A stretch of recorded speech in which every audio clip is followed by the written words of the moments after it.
बिस्मिल्लाहिर्रहमानिर्रहीम। अस्सलाम वालेकुम नाज़रीन, आप यूट्यूब चैनल देख रहे हैं। मैं इमरान खान हूँ। सबसे पहले जो सैलाब की तबाहकारियाँ हैं उनके बारे में अब सूरत हाल सामने आ रही है। कुछ बड़े अफसोसनाक हक़ाइक़ सामने आए हैं। एक ख़ानदान जहाँ पे शादी थी, उस ख़ानदान में 20 से ज़ायद लोग जाँ बहक हो गए।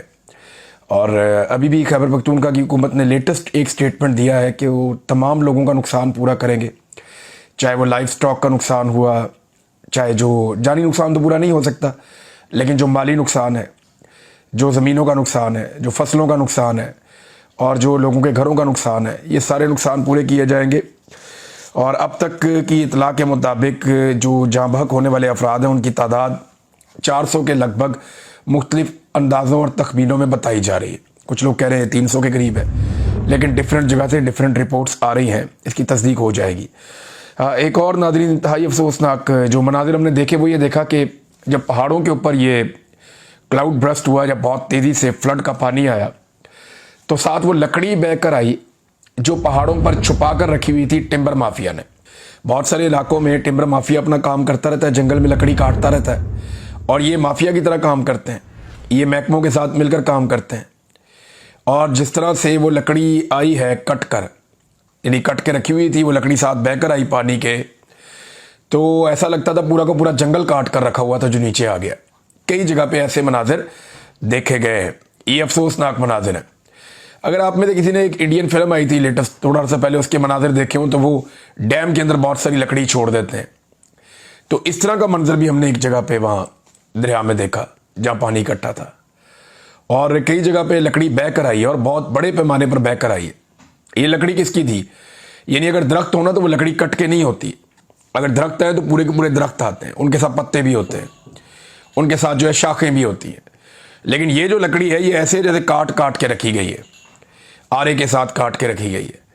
तो वो सारी की सारी जो लकड़ी है वो बहकर आ गई और ये टिम्बर माफिया ने काटी हुई है। मैं सिर्फ पाकिस्तानियों को एक बात कहना चाहता हूँ कि टिम्बर माफिया जब आपके इलाके में जंगल काटता है ना, तो नॉर्मली आप लोग पता क्या करते हैं? मैंने कई इलाकों में जाकर लोगों को कहा कि भाई यहाँ लकड़ी कटती है, आप क्यों नहीं रोकते? तो आम शहरी पाकिस्तान के पता क्या कहते हैं? वो ये कहते हैं ये गवर्नमेंट का काम है, हमारा काम नहीं है। सरकारी जंगल काट रहे हैं, हमारा दरख्त थोड़ी काट रहे हैं। तो सरकारी जंगल काट रहे हैं तो सरकार जाने और टिम्बर माफिया जाने, हम क्यों किसी के साथ पंगा लें या हम क्यों किसी के साथ सर कपाएं? ये आम शहरी नॉर्मली ये कहते हैं। तो अब आप देखें उसका अंजाम। ये जंगल जो इन्होंने काटे हैं ये सरकारी नहीं है, आप मालिक हैं इसके। हर पाकिस्तानी मालिक है पाकिस्तान के जंगलों का। जितनी भी सरकार के पास ज़मीन है या जंगल है वो अवाम के हैं, अवाम उनकी मालिक है। वो आपका जंगल है जिसे टिम्बर माफिया काटता है और आप उस कटाई को रोकने के लिए सरकार को टैक्स देते हैं, जिसकी एवज वो आपको कुछ मुलाजिम देते हैं, सरकारी मुलाजिम, जिन्होंने उस कटाई को रोकना होता है। अगर वो अपना काम नहीं कर रहे तो क्या आप भी नहीं करेंगे? फर्ज करें आपने पैसा वैसा देकर अपने दरवाजे पे चौकीदार बैठा लिया और आपके घर के अंदर जो है वो चोर घुस आए हैं चौकीदार के साथ मिलकर, तो आप ये कहेंगे कि चौकीदार जाने और चोर जाने? या आप निकल कर, आपकी तादाद भी ज्यादा है, आपकी ताकत भी ज्यादा, आप चोर को रोकेंगे? आप जरूर रोकेंगे। यही आपके साथ हो रहा है कि जो सरकारी जंगल है उसकी कटाई जब होती है तो आप खामोश हो जाते हैं। इसको रोके, जबरदस्ती रोके, ताकत से रोके, इनको मना करें और इनको वहां से हटवें। ये जो टिम्बर माफिया है, देखिए जंगल आप लगा तो रहे नहीं, जो हैं वो आप कटवाते जा रहे हैं और टिम्बर माफिया पैसा कमा रहा है। हुकूमतों की इस तरफ तवज्जो नहीं है। इमरान खान वाहिद आदमी है जिसने इसके ऊपर तवज्जो दी थी, उसके बाद से आज तक किसी ने क्लाइमेट चेंज के ऊपर काम ही नहीं किया। लिहाजा ये जो लकड़ी कट के आ रही है ये आपकी अपनी मलकियत है, आपकी अपनी ज़मीन के ऊपर लगी हुई है, ये सरकारी जंगल है, आप इसके मालिक हैं। तो टिम्बर माफिया को लकड़ियों की कटाई से रोकें, उन्हें मना करें।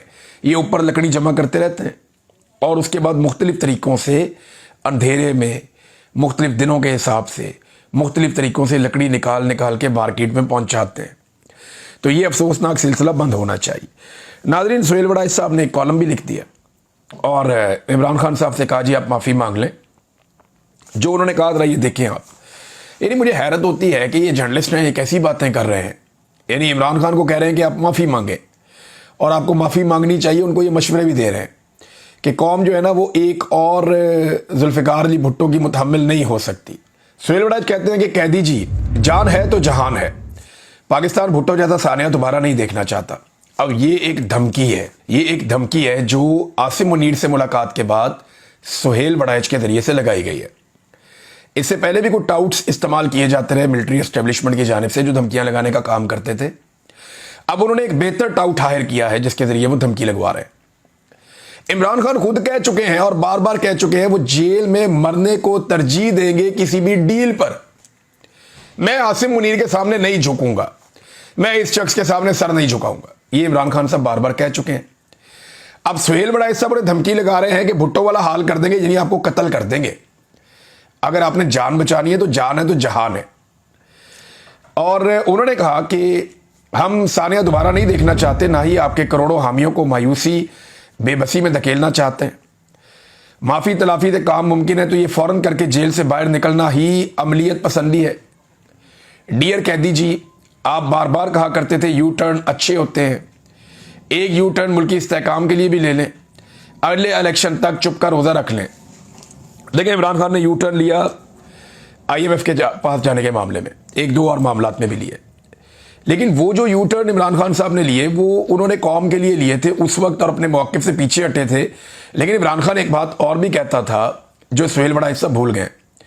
इमरान खान ने कहा था कि मैं अपने मकसद तक पहुंचने के लिए यू टर्न ले सकता हूं, लेकिन अपने मकसद पर यू टर्न नहीं ले सकता। अब इमरान खान ये कहते हैं कि पाकिस्तान की एस्टेब्लिशमेंट से जो हकीकी आज़ादी है वो पाकिस्तानी कौम को दिलवानी है, ये उनका मकसद है। इस तक पहुंचने के लिए तो वो यू टर्न ले सकते हैं, लेकिन इस मकसद से क्या वो यू टर्न ले सकते हैं? होगा क्या अगर इमरान खान साहब माफ़ी मांग लेते हैं? देखें, ये नवाज शरीफ की ख्वाहिश है। नवाज शरीफ को इस बात का पता है, उसकी बेटी को भी पता है कि अब वो इमरान खान जितने मकबूल कभी नहीं हो सकते, ना कभी माजी में रहे, ना आइंदा कभी हो सकते हैं। तो उन्हें एक बात का आइडिया है कि हम तो वहां नहीं पहुंच सकते, उसको नीचे खींचो। इमरान खान से कोई ना कोई माफ़ी मुफी मंगवाओ, कोई एक आधा कागज़ का टुकड़ा हमारे पास हो, इसको लेकर हम दुनिया को बताएं जनाब हम भी वैसे इतने बुरे हैं और इमरान खान भी वैसे ही है। अगर हम बुज़दिल हैं तो इमरान खान भी दिलेर नहीं है। अब ये वो सारी कहानियां आवाम को सुनाने के लिए, अपने आप को रेलिवेंट बनाने के लिए इमरान खान को नीचे खींचना चाहते हैं। खुद तो ऊपर नहीं जा सकते, लेकिन उन्होंने हल ये निकाला कि इमरान खान को नीचे ले आए।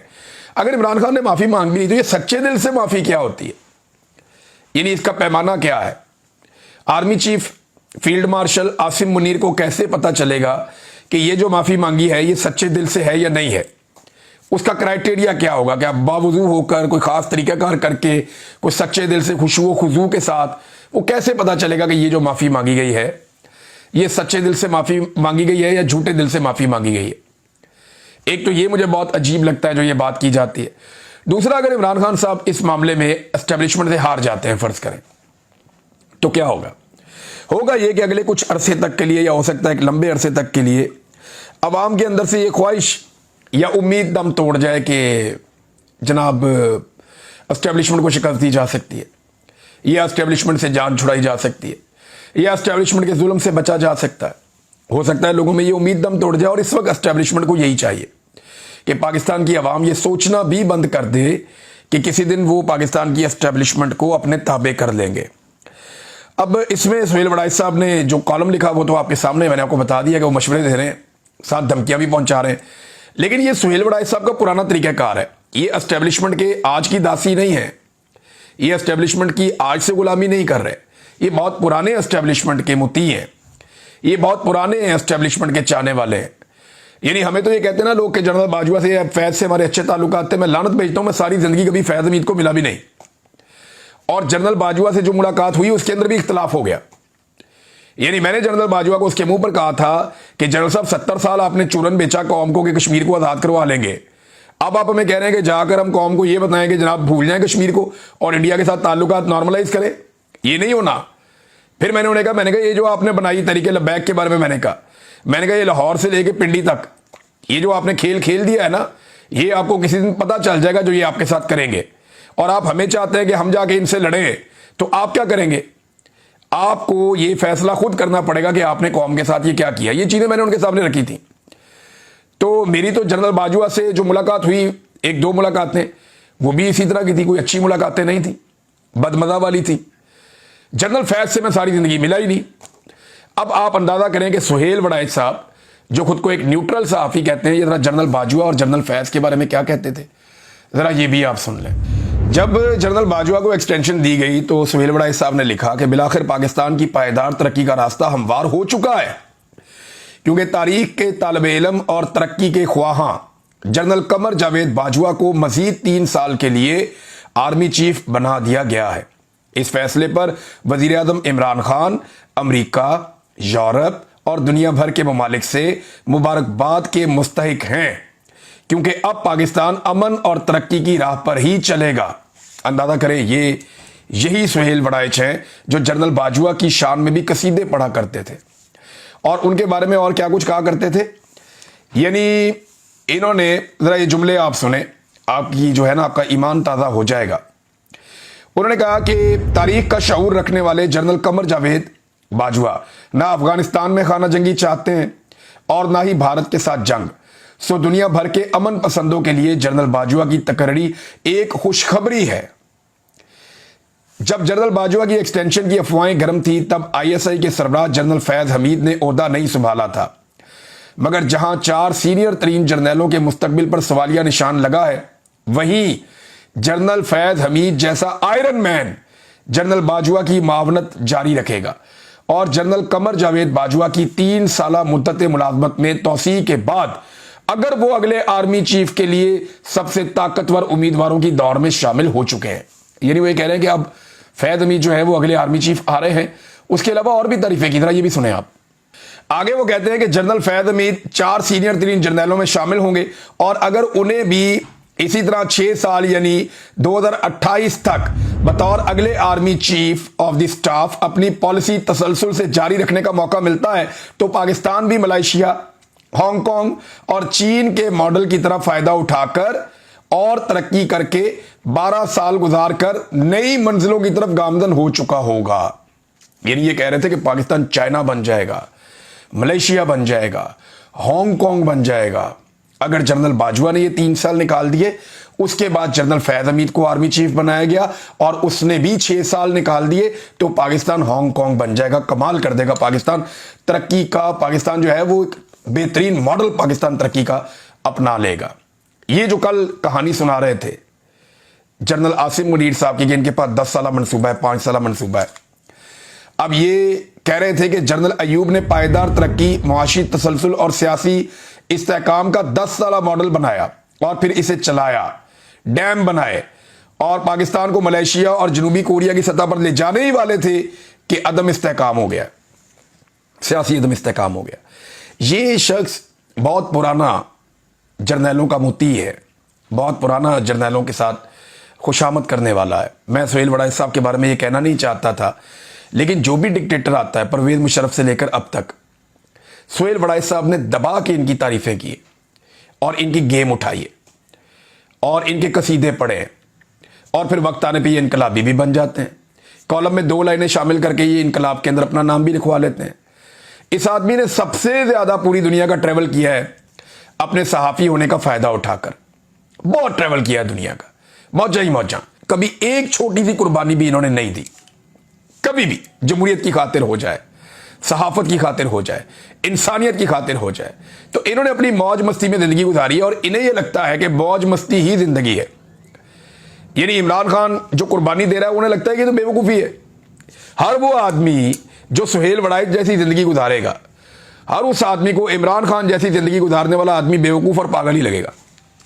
वो ये कहेगा कि यार कुर्बानी देने की क्या जरूरत है, लाइफ एंजॉय करो, जाओ वर्ल्ड टूर करो, फलां जगह पे जाओ, लोग टिकट देंगे, आप यहां जाओ, आप वहां जाओ, आप ये एंजॉय करो, तो मजे करो आप दुनिया भर की। और क्या जरूरत है कुर्बानी देने की, क्या जरूरत है मार खाने की, क्या जरूरत है टक्कर लेने की। लेकिन ये लोग तारीख में अपना नाम नहीं लिख पाते। आज सुहेल बड़ाइच साहब को लोग इसलिए जानते हैं कि वो इमरान खान का तस्करा कर रहे हैं। सुहेल बड़ाइच लिख दे कुछ और कॉलम, कोई पूछेगा भी नहीं, कोई बात भी नहीं करेगा। तो इनको अपने आप को रेलिवेंट रखने के लिए भी उन्हीं लोगों का नाम इस्तेमाल करना पड़ता है जिन लोगों को ये अपने से बेवकूफ समझते हैं। इमरान खान तारीख लिख रहा है और सुहेल बड़ाइच साहब सिर्फ इमरान खान का नाम इस्तेमाल करके कॉलम लिख रहे हैं। जो सवालात आर्मी चीफ से पूछने चाहिए थे वो तो पूछे नहीं।